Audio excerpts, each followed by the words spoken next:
Hi, my name's Bob Brown, and welcome to No Particular Topic. This one's going to be a little bit different, and what I mean by that is I'm going to go way back early in my career, right from the very beginning when I started in Miami. And it starts with my field training. And the thing is, with this particular story, it's going to have a lot of moving parts. But in order for the middle and the end of the story to work, and by the way, all these things really happened, I have to give you the backstory. And it started when I was in field training.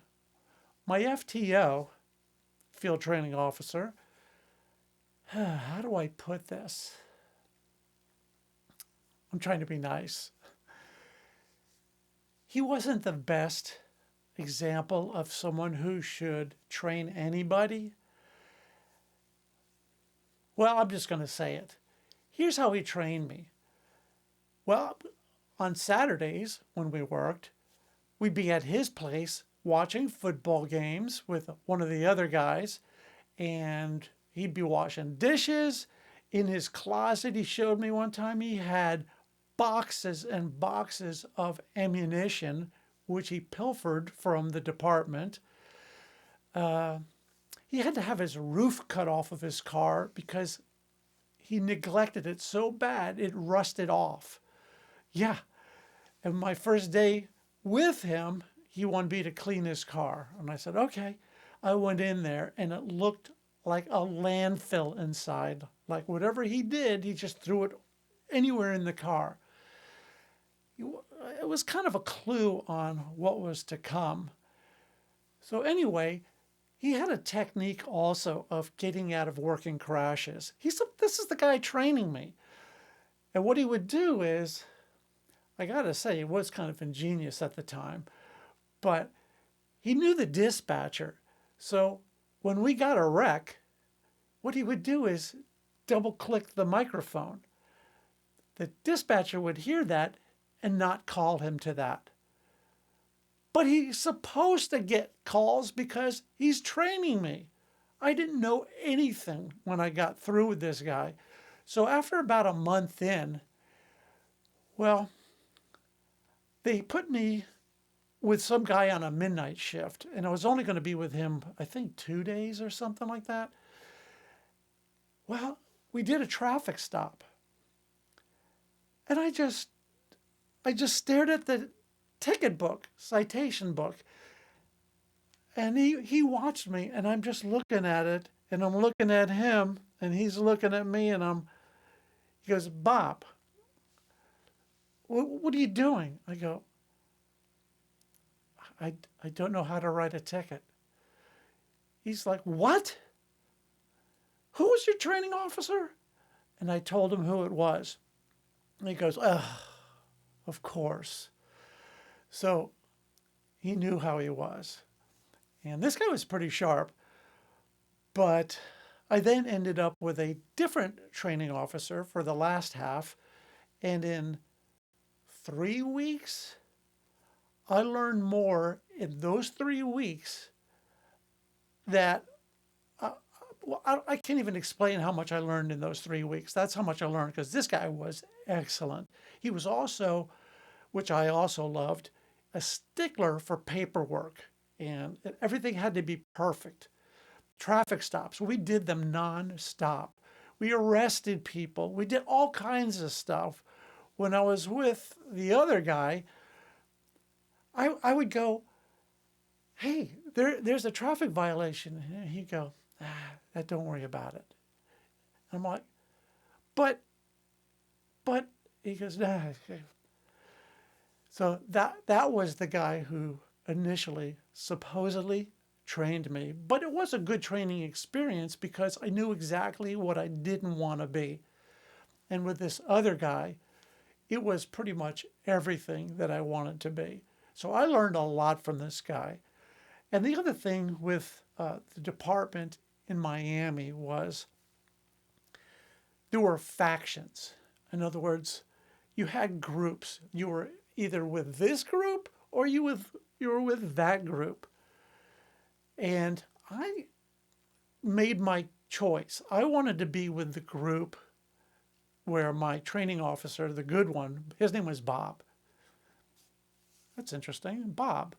Anyway, I wanted to be with his group, but there was a price to pay for that. Since I was low man on the totem pole, these guys made my life miserable from the other faction because my sergeant was my training officer. He got promoted and he ended up being it was a nightmare. These guys would, first of all I did was work my ass off. And that was my biggest punishment besides hanging around with my other training officer, Bob. And I also made another mistake, which I didn't know was a mistake. And I'm going to go back a little bit more. On my first meeting with the Florida Highway Patrol, the colonel, his name was Bobby Burkett. Yes, another Bob. And this guy was a bona fide, let me put it to you this way. On display in his house, he had a book, Mein Kampf. Yeah. And if you don't know who that is, or what that book is, you might want to look it up. It's involves a little character from World War II. You might have heard of him. You do your own homework on that one. So anyway, he stood up there and he talked and goes, yeah, this, every time he hit the letter S, like this whistle came out of his mouth. And I used to like, does anybody else hear that? So we used to joke around and imitate him all the time. Yes. That whistle of his, it was infectious. So anyway, I made the horrible mistake of, he asked at the end of the meeting, are there any questions? And I did have a question, and I raised my hand, and everybody in the room, and I was brand new, everybody in the room would just kind of snap their head, looking directly at me like, what did I just do? But I asked the question, and I didn't know it, but from that point forward, the major, I wasn't one of his favorite people, let's put it that way, and the colonel as well. And the thing is, I only asked a question. I didn't know, does anybody have a question? I didn't realize it was rhetorical. It didn't mean you had a question. It means don't even think about asking a question. Things were pretty rough in Miami. It was not a friendly place to be. That was our station back in 1985, where I asked the question I wasn't supposed to ask.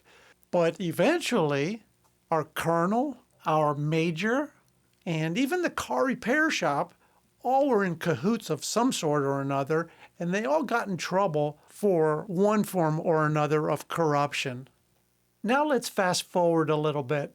And these guys promoted to sergeants and whatever, and they would just come after me. I mean, they would follow me around and try to gig me on something and they were driving me insane. Every day I went to work, I had anxiety.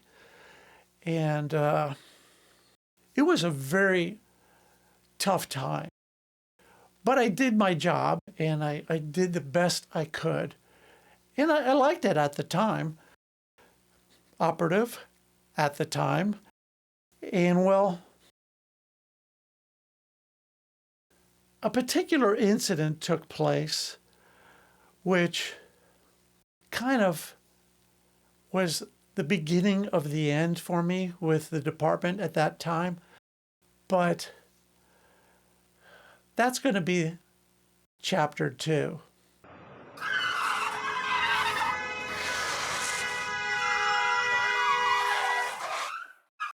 I mentioned at the end of the last segment, this was the beginning of the end.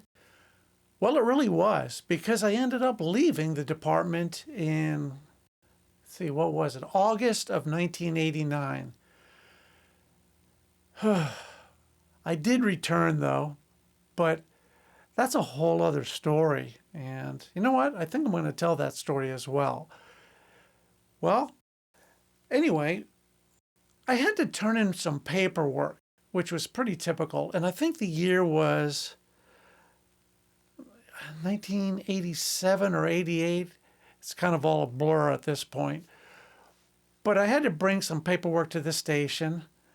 And when I finished that paperwork, I got in my patrol car and left the station to return back to my zone, which was the north end of Dade County, today referred to as Miami-Dade County.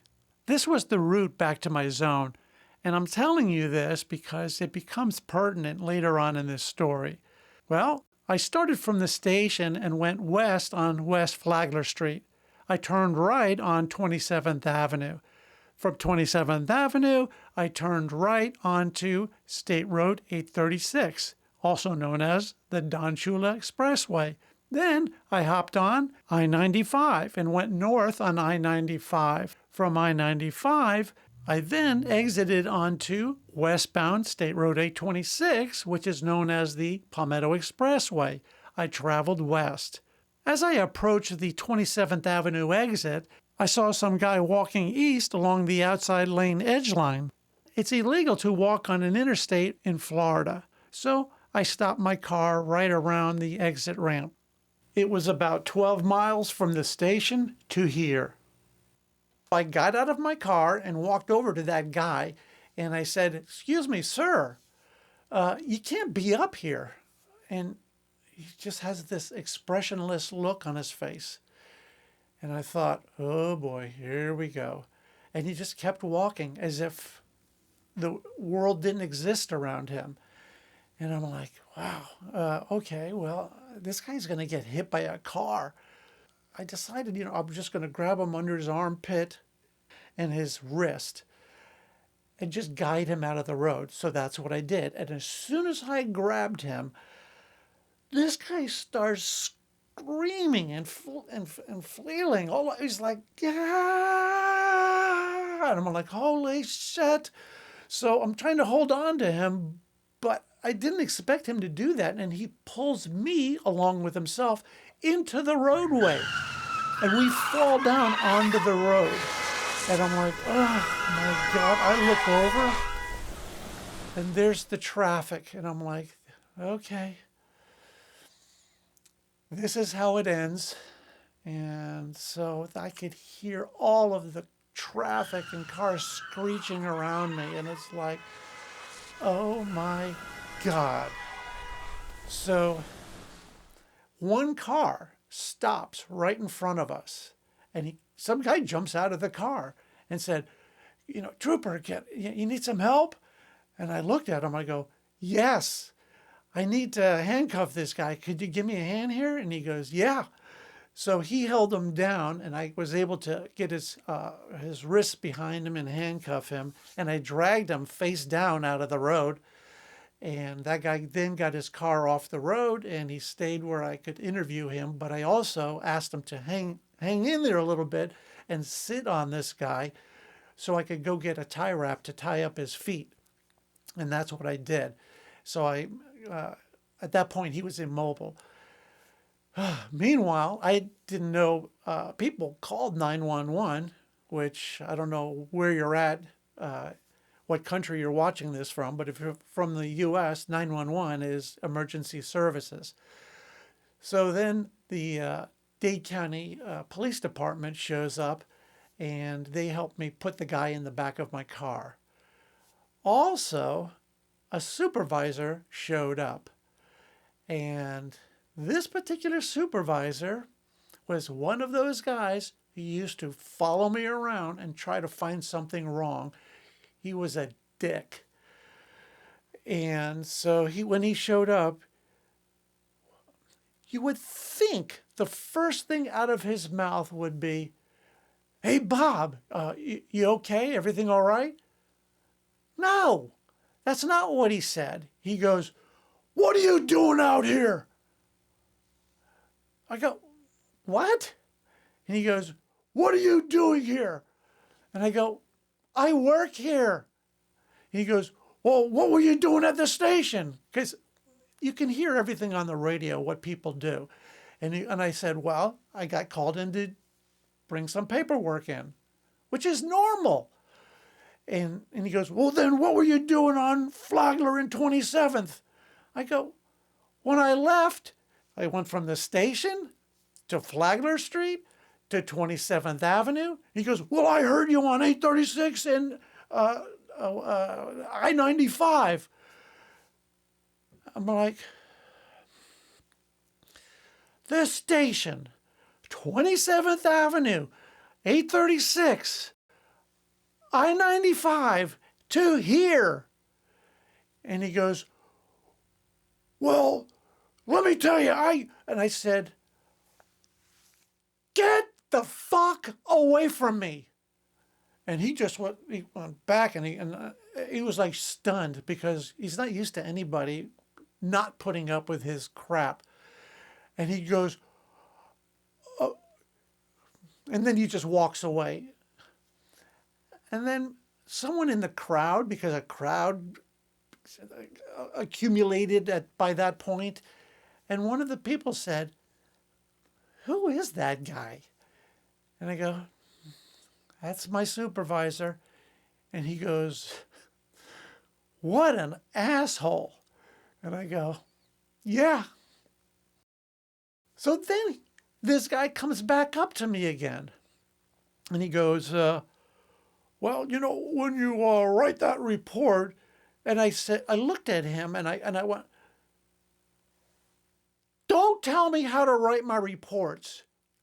Get away from me. And again, he just left with his tail between his legs. And the reason he came up to me the second time is because he knew he screwed up by yelling at me like that in public. And that just did not set well with me. So that's what happened up to that point. And as for the guy on the side of the road who went, kind of Looney Tunes, I think, if I remember right, the county dropped charges on him, understandably, because he was really more of a mental patient than a criminal. Well, he really wasn't a criminal. And I was fine with that. I just needed to do my job to get him out of that situation and off the roadway where he could get some sort of help. And he did. I think they ended up Baker acting him.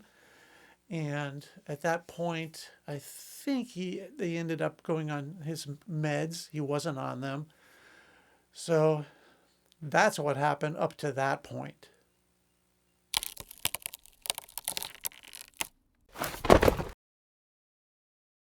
A couple days later, I had to go to court, unrelated to the incident I just told you about, and it was the Dade County Courthouse. That's it right there.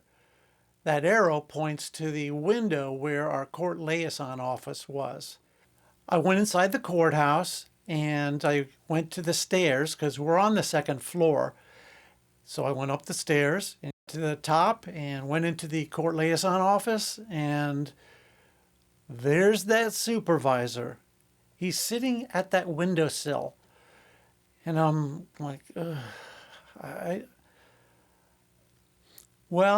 couldn't keep my mouth shut. And I looked over at him and I said, and by the way, there's a whole bunch of people in that office. It's not just our department, it's other departments too. The city, the county, and agencies like ours. So anyway, I look over at him and I said, again, couldn't keep my mouth shut. And I said, I really didn't appreciate you saying those things to me the way you did in front of everybody on the side of the road. This guy, like a light switch, it's like, just like that. This guy jumps off the windowsill and he's got this like kind of raspy sounding voice, and he goes, you don't like it? You don't like it? You want to step outside? What? And I looked at him and I go, let me get this straight. You want to step outside with me? Yeah, you want to step outside? And I looked at him and I go, yeah, I do. Come on, let's go. And everybody in that office was stunned.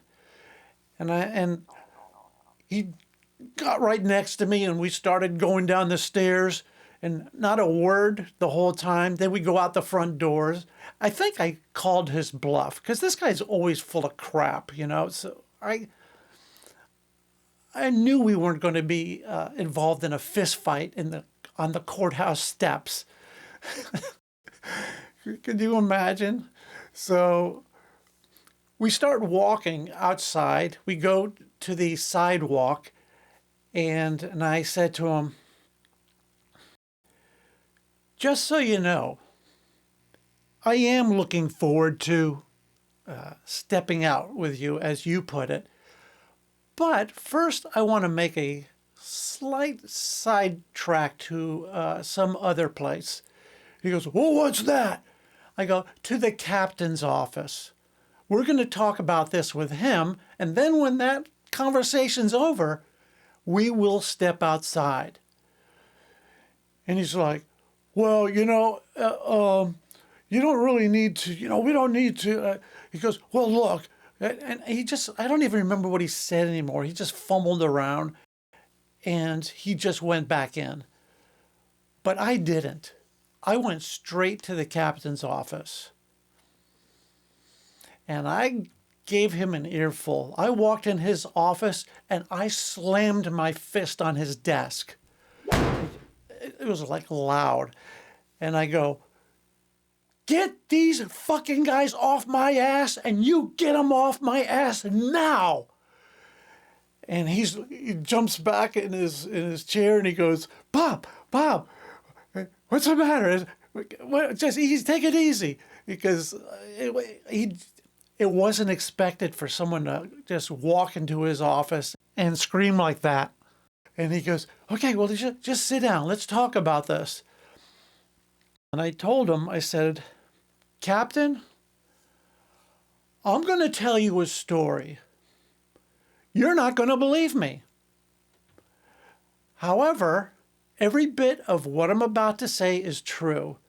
And I told him everything that I told you guys out there earlier. I told him even more because there was a lot that I didn't say in this video because, well, it would last forever. So when I was through, I said to him, listen, I know you're not going to believe me because this type of a story does not seem credible. But I assure you, every word of what I just told you is true. And I understand you're not going to believe me because I'm just a regular peon. And these guys are all supervisors, and they're going to tell you something completely different.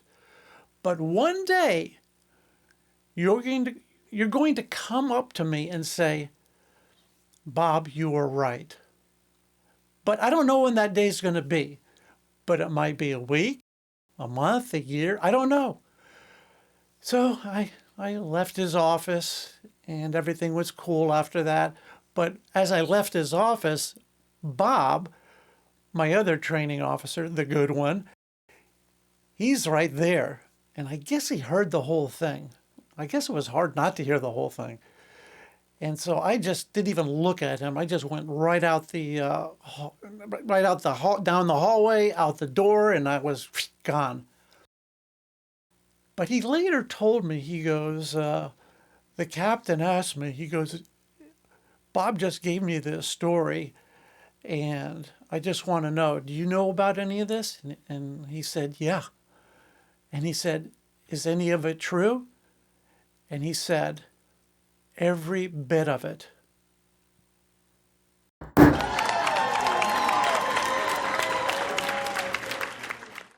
About a year later, give or take, can't remember exactly, but one day I'm standing in the sergeant's office, and it's a pretty good sized office.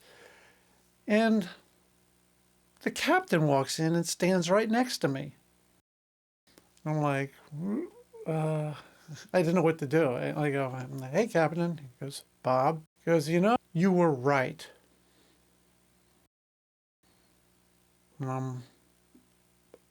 About, because it's a year later. I didn't know what he was talking about. And he said, everything you told me about those guys was true. And I'm like, wow, Captain, that's all I ever wanted from this is for you to believe me. He goes, well, I do. And you know what? I go, what? He goes, I should have fired their fucking asses when I had the chance.